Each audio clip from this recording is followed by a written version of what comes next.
Hello friends, welcome to maths study. तो आज का हमारा टॉपिक है घातांक और घात।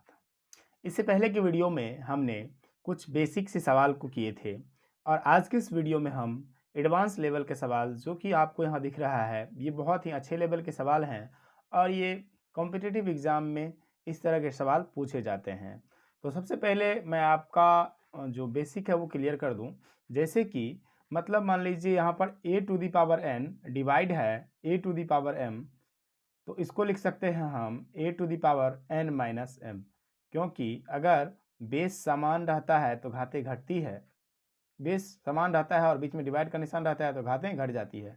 दूसरी बात a to the power n और a to the power m, अगर यहाँ पर गुना का निशान है और बेस समान है तो पावर क्या होंगी a to the power n plus m। इन दोनों बातों को आपको याद रखना है, ठीक है।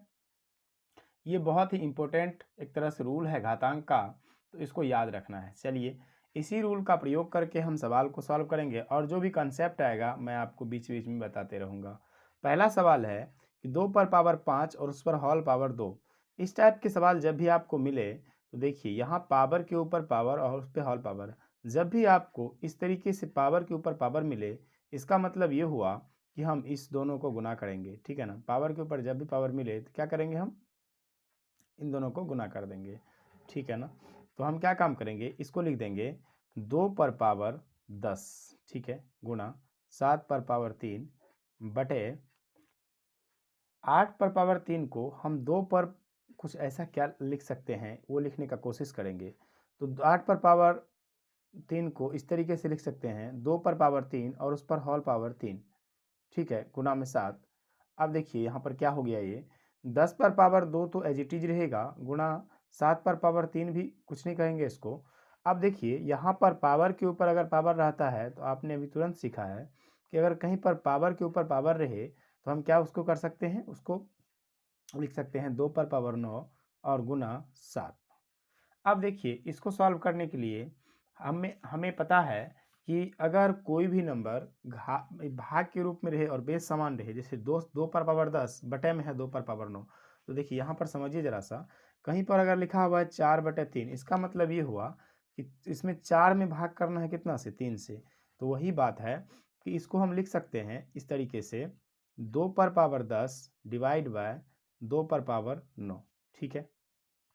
उसके बाद देखिए यहाँ पर इसको गुना के रूप में ऐसे लिख सकते हैं 7 पर पावर 3 डिवाइड बाय, यहाँ पर हो जाएगा 7 क्योंकि यहाँ पर 1 है। अब इसको सॉल्व करेंगे तो क्या आएगा, देखिए दो बेस यहाँ पर 2 है और यहाँ भी 2 है तो बेस समान है, बीच में डिवाइड का निशान है, तो मतलब 10 में से 9 को घटाएंगे तो 10 1 बचेगा, ठीक है, गुना 7 पर पावर 3 है डिवाइड है यहाँ पर 7 पर पावर 1 है, ये हो जाएगा 7 पर पावर 2। और इसको अगर हम सॉल्व करेंगे तो ये होगा 2 गुना 7 पर पावर 2 का होता है 49, और इसको अगर सॉल्व करेंगे तो 4 गुना होगा 98। इस क्वेश्चन का आंसर कितना आया, 98, ठीक है। अगला प्रश्न लेते हैं। अगला प्रश्न भी बहुत ही सिंपल है, थोड़ा सा मॉडिफाई करना है आपको। क्या करिएगा, देखिए 25 को आप क्या लिख सकते हैं, 25 को लिख सकते हैं 2 पर पावर 5 का स्क्वायर 5 पर पावर 2, क्योंकि 25 को ऐसा लिखा जा सकता है। और जब भी आपको इस टाइप के प्रश्न दिखे तो आपको ऐसे ही सोच करके सॉल्व करना होगा, ठीक ना। तो 5 पर पावर 2 गुना टी टू द पावर 8, ठीक है। तो देखिए अब यहाँ पर आ गया 10 पर पावर 3, 10 पावर 3 को लिख सकते हैं 3 पर पावर 3 गुना 5 गुना 2, और इस पर होल पावर 3 गुना टी पर पावर 4, ठीक है। अब देखिए अब यहाँ पर क्या हो गया कि मतलब जैसे 5 पर पावर 2 तो है ही, उसके बाद देखिए बटे में क्या लिखा जा सकता है, ऊपर में तो जो है सो यहाँ पर मतलब हो गया, ठीक है। 5 पर पावर 2 गुना 8 टी पर पावर 8, ठीक है। 2 पर पावर यहाँ 3 आ जाएगा और फिर यहाँ 5 पर भी पावर 3 आ जाएगा, ठीक है, गुना टी पर पावर 4, ठीक है। आप देखिए यहाँ पर कि 5 और 5 यहाँ भैया बीच में गुना का निशान है, तो ये हो जाएगा 5 पर पावर 4 गुना टी पर पावर 8, ठीक है। अब यहाँ पर 2 पर पावर 3 रहेगा और ये ऊपर चला जाएगा, ठीक ना। तो ये हो जाएगा, इसको यहीं रहने देते हैं 5 पर पावर 3 को, ठीक है, और टी के पावर 4। अब देखिए इसको हम यहाँ पे सॉल्व करेंगे। देखिए अब यहाँ पर क्या हो गया कि मतलब 5 पर पावर 4 ऊपर चला गया तो ये हो गया 5 पर पावर 3 और गुना टी पर पावर 8 माइनस 4, क्योंकि ये टी पर पावर यहाँ 4 है तो ऊपर जाएगा तो 4 हो जाएगा, बटे में क्या बचा 2 पर पावर 3।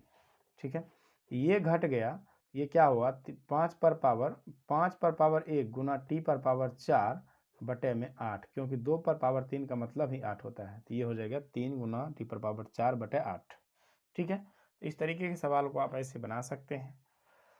अगला सवाल है 3 पर पावर 5 गुना 2 पर पावर 5 गुना 25 बटे में 5 पर पावर 7 गुना 6 पर पावर 5। सबसे पहले इसको मॉडिफाई और इसको मॉडिफाई करते हैं। 3 पर पावर 5 गुना, अब देखिए इसको लिखा जा सकता है 2 पर पावर 5 गुना 5 पर पावर 5। ठीक है, उसके बाद 5 का स्क्वायर, 25 को क्या लिखा जा सकता है 5 का स्क्वायर। ओके, अब देखिए 5 पर पावर 7 गुना 6 पर पावर 5 को क्या लिखा जा सकता है 3 पर पावर 5 गुना 3 पर पावर 5, क्योंकि इस तरीके से इसको लिखा जा सकता है। ठीक है, अब देखिए यहाँ पर 5, यहाँ भी 5, यहाँ भी 3, यहाँ भी 3, तो ये 3 पर पावर 5 और 3 पर पावर 5 दोनों सेम सेम में कट जाएगा। अब देखिए यहाँ पर 2 पर पावर 5 है, तो ये 2 पर पावर 5 को रहने देते हैं, इस 5 को ऊपर भेजते हैं। ठीक है ना, तो घटेगा 7, मतलब ये 7 ऊपर जाएगा तो घट जाएगा, तो ये हो जाएगा 5 पर पावर, ये दोनों बेस समान है, तो ये हो जाएगा 7 माइनस 7। ठीक है, और उसके बाद देखिए यहाँ तक ठीक है ना। यहाँ पर बच जाएगा 3 पर पावर 5, तो ये तो खत्म हो गया। अब क्या बचा 0 आ गया, इस पर पावर 0, इसका वैल्यू 1 हो गया, 2 पर पावर 5 बटे 3 पर पावर 5। ठीक है ना, तो इस तरीके से इसको लिख सकते हैं 2 बटे 3 पर होल पावर 5, ऐसे सॉल्व कर सकते हैं। अगला सवाल देखिए, अगला सवाल में है 2 पर पावर 8 बटे में 3 पर पावर 4 पर पावर 3, तो 2 पर पावर 8 ये पर पावर 5। ठीक है, अब देखिए 4 पर पावर 3 है, तो इसको लिख सकते हैं 2 पर पावर 2 होल पावर 3 गुना ए पर पावर 3। 2 पर पावर 8, 2 पर पावर क्या है 8, यहाँ पर लिख लेते हैं फिर से 2 पर पावर 8 गुना सॉरी,